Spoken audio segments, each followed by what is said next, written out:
Look deeply within yourself. You don't have to close your eyes. Just be honest. What do you fear the most? Not losing money, not losing the people you love, not even death. What you fear most is the end. Something inside you resists ending. Even when you suffer, you want to continue suffering, because at least it reminds you that you exist.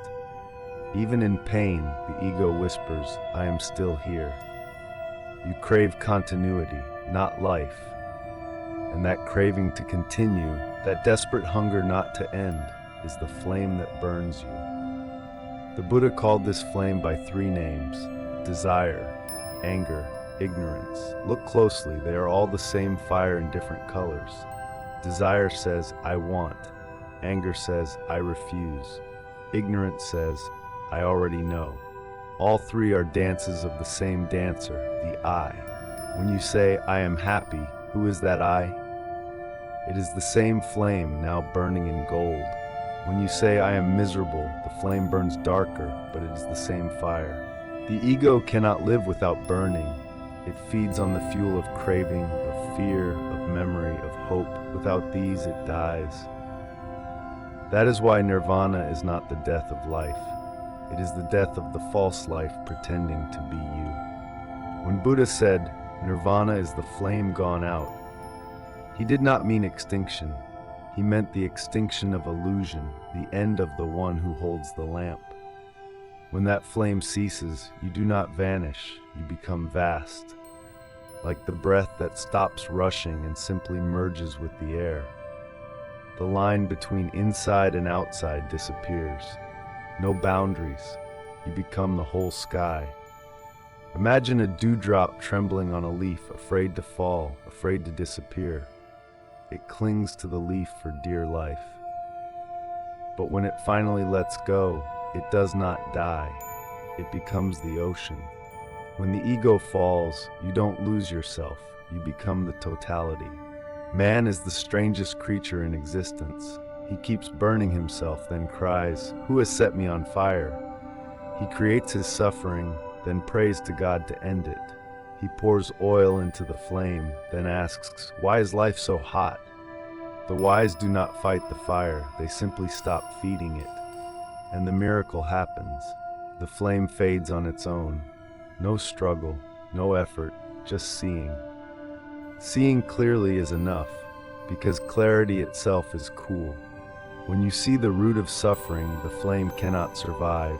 You fight with yourself, and you always lose, because the one who fights and the one who is fought are the same person. When you see this clearly, the battle ends, and in that ending, peace dawns. I have met thousands of people who said, I am afraid of death. But when we looked deeper, they were not afraid of death. They were afraid that I would no longer be. Death is frightening only to the one who has not truly lived. For the one who has lived fully, death is just a change of clothes.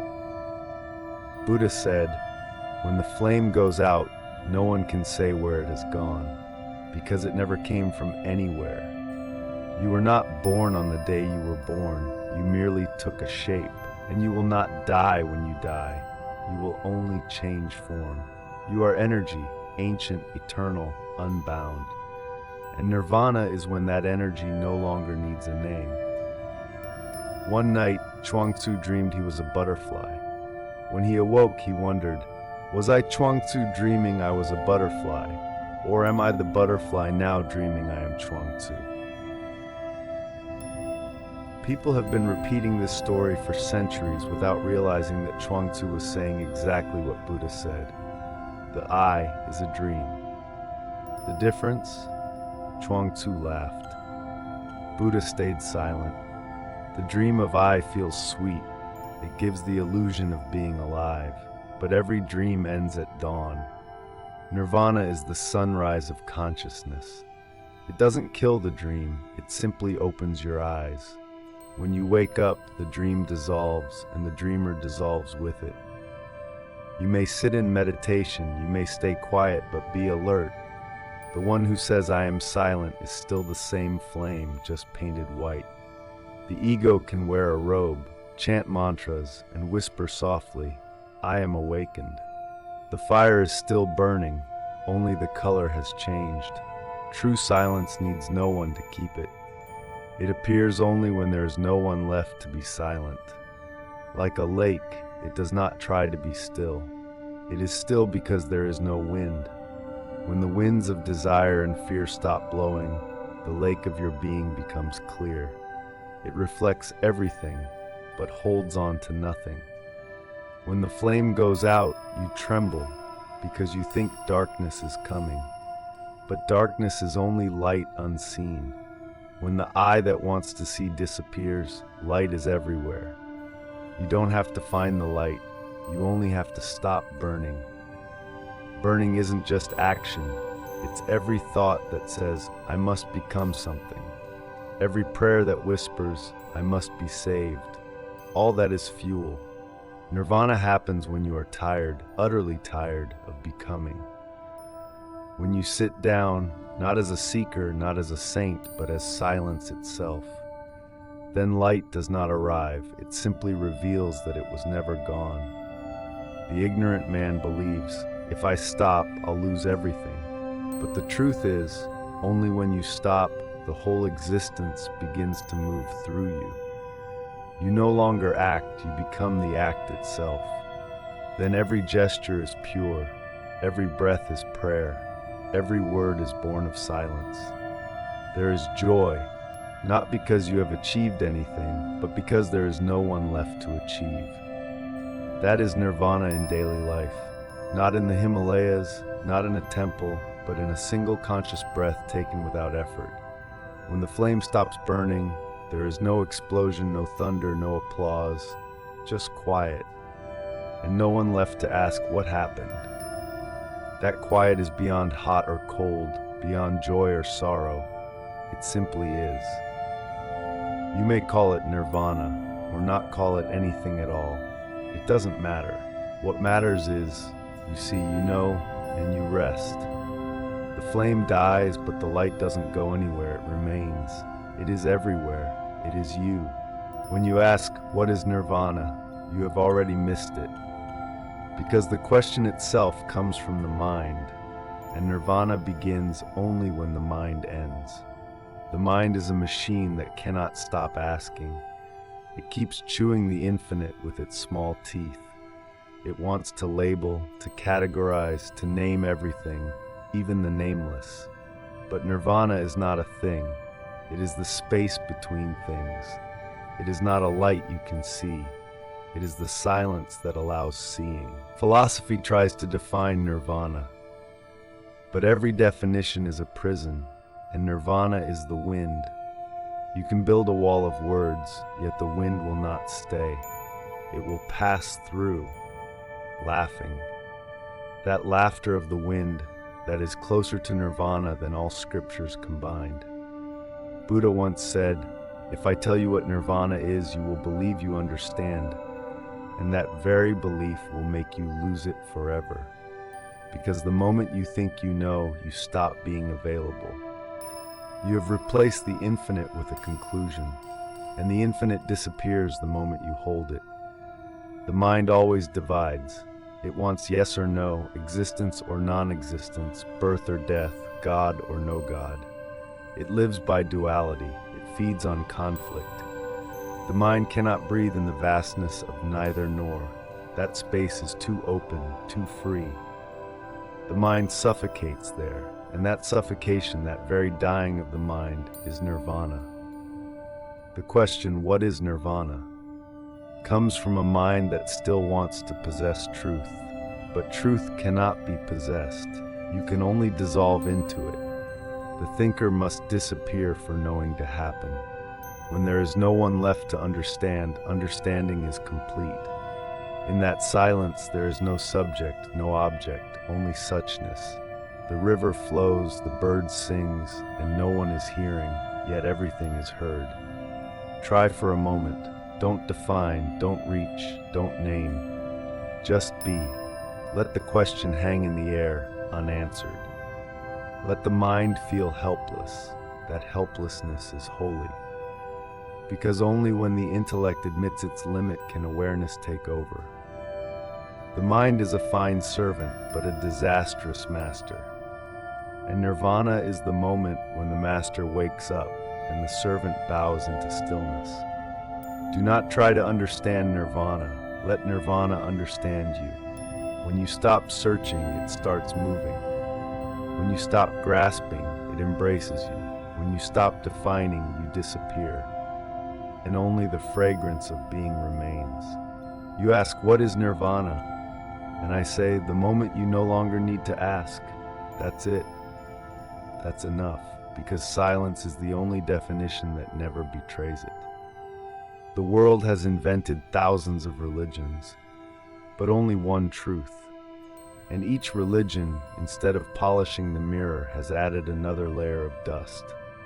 Every misunderstanding about nirvana is simply the ego looking at its own reflection and mistaking it for truth. The first illusion, nirvana is a place, a heaven waiting after death.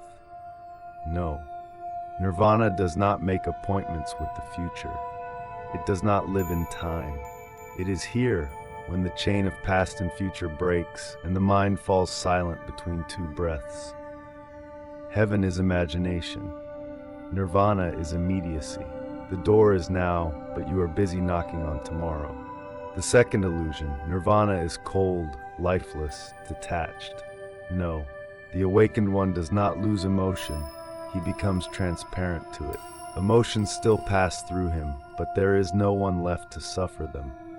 He loves more deeply, laughs more freely, weeps more honestly, because he no longer fears losing anything.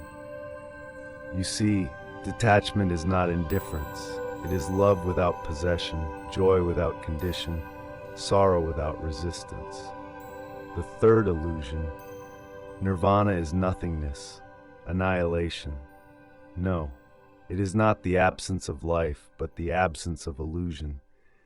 When everything false falls away, life itself begins, pure, spontaneous, unowned. It is not extinction, it is the unburdening of being. It is like removing the clouds so that the sky can finally be seen.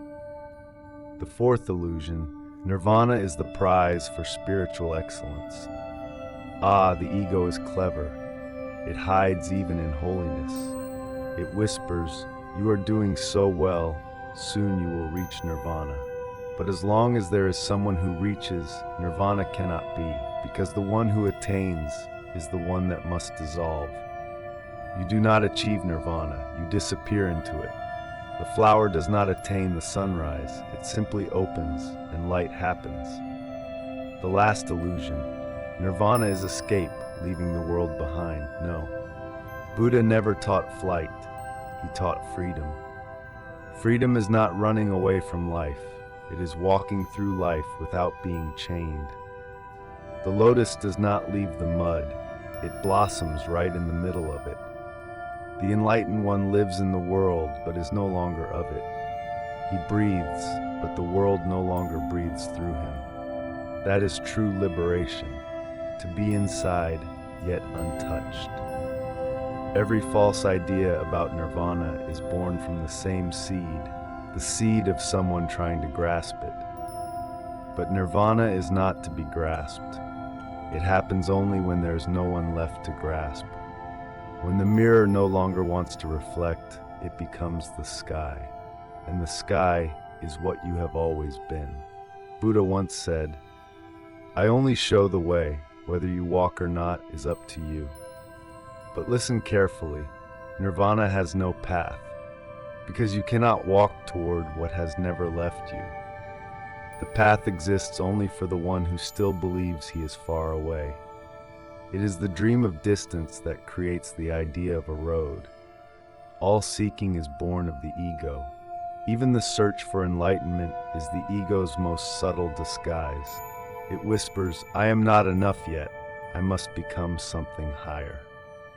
But the very eye that wants to become awakened is the cloud that hides the sun. You do not need to reach the sun, you only need to stop covering it. The search delays the seeing. The effort postpones the flowering. You cannot run towards stillness. You can only stop running, and stillness reveals itself. Every effort to attain nirvana is like fanning a flame to put it out. The harder you blow, the stronger it burns. Only when breath stops, the flame dies naturally. Nirvana does not come through striving, it comes through the exhaustion of striving. When there is no seeker left, no idea of attainment, no image of perfection, then what remains is purity itself. The drop does not travel to the ocean. It simply falls and remembers it was never apart. You ask, how can I reach nirvana? And the answer is, you cannot. Because the you who could reach is the only obstacle. When the seeker finally falls asleep, the lotus opens in the heart of silence. No effort, no movement, no command, just being. And in that still being, the eternal blossoms. You've been told to strive, to achieve, to conquer. The world worships the climber, but truth belongs to the one who sits down. When you stop climbing, you see that the mountain and the sky were never apart. The moment the search ends, the seeker disappears, and what remains is what was always there: stillness, freedom, home. People believe nirvana is a higher state. No, it is the lowest, the deepest, the most ordinary, where you fall completely into being itself. No one sits above watching, judging, or observing. The observer has dissolved into the observed. You do not see nirvana, you melt into it, like a drop of dew disappearing into the ocean. From that moment, no one asks, where am I? Because the I has merged with the vastness. When your mind no longer trembles with gain or loss, when birth and death cease to frighten you, when you can sit without needing stillness, walk without anyone walking, then, in that very moment, you are breathing with nirvana. To know nirvana, you must see with two wings, the wing of emptiness and the wing of awareness. Emptiness is not nothingness. It is the vast openness where all boundaries dissolve. There is no longer me and the other, no here and there. Everything flows through everything, borderless, interwoven, alive. And awareness is the silent light within you. It is the knowing that needs no thought, the seeing that does not come from the senses but from the ground beneath them. When emptiness and awareness unite, you realize that all things are empty, yet not void. They exist, but as if they do not. They do not exist, yet as if they do. That is nirvana, where life and death are no longer opposites, where living and dying breathe the same breath. People often say, let go, but Osho laughed and said, don't let go upward. To let go still implies someone doing the letting. To let go upward means even that someone has fallen away. Nirvana comes when you no longer resist anything. You do not resist suffering. You do not resist confusion. You do not even resist the desire to be enlightened. Because resistance itself is another form of clinging. When you sit and allow everything to be as it is, sadness being sad, joy being joyful, thoughts coming, thoughts going, and you add nothing, remove nothing, that is perfect surrender. It is not that you are letting go, but that everything is gently letting go of you. The one moving toward nirvana is not holier, only lighter. You know you are close when you laugh more easily and anger comes harder. You see your own faults before you notice others. You stop arguing, not because you lose, but because you understand. You look at others and realize everyone is suffering in their own way, and your heart softens. Those near nirvana do not say, I practice, because every act of theirs is meditation. Washing dishes, walking on a path, watching a leaf fall, each is a moment of awakening. Nirvana is not in the Himalayas, not in temples, not in the afterlife. It is in the moment you drink water and truly know you are drinking. when you speak kindly without needing anyone to notice, when you forgive because you understand, not because you should, when you take a deep breath and feel grateful just to be alive, that is nirvana, looking back at you through your own eyes. A breath without burden, a smile without reason, a gaze without demand, these are the fragrances of nirvana. The enlightened one does not know he is enlightened. To know implies two, and in nirvana, not even one remains. Nirvana is not something you achieve. It is what remains when there is no achiever. That is why the Buddha never asked you to worship him. He only said, "Do not seek the Buddha outside, for the Buddha within you is asleep." When you stop trying to become a Buddha and simply live each breath honestly, the Buddha within you opens his eyes. Nirvana is not far away. It is the moment you look at life without needing to change it. When you walk through the rain and smile, knowing the rain itself is meditating, then you are home.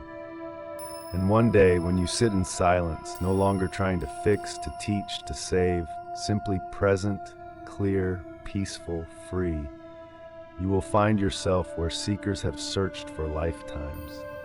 There is nothing to attain, nothing to keep, nothing to lose, only one boundless life, smiling through every form. If you understand this, pause and stop seeking. Nirvana is not at the end of the road. It is the instant you stop walking. In that stillness, every sound becomes a sutra, every silence becomes scripture, every drop of water becomes a mirror. And you, the one who once searched for nirvana, become nirvana itself, finally awakening to its own infinite light.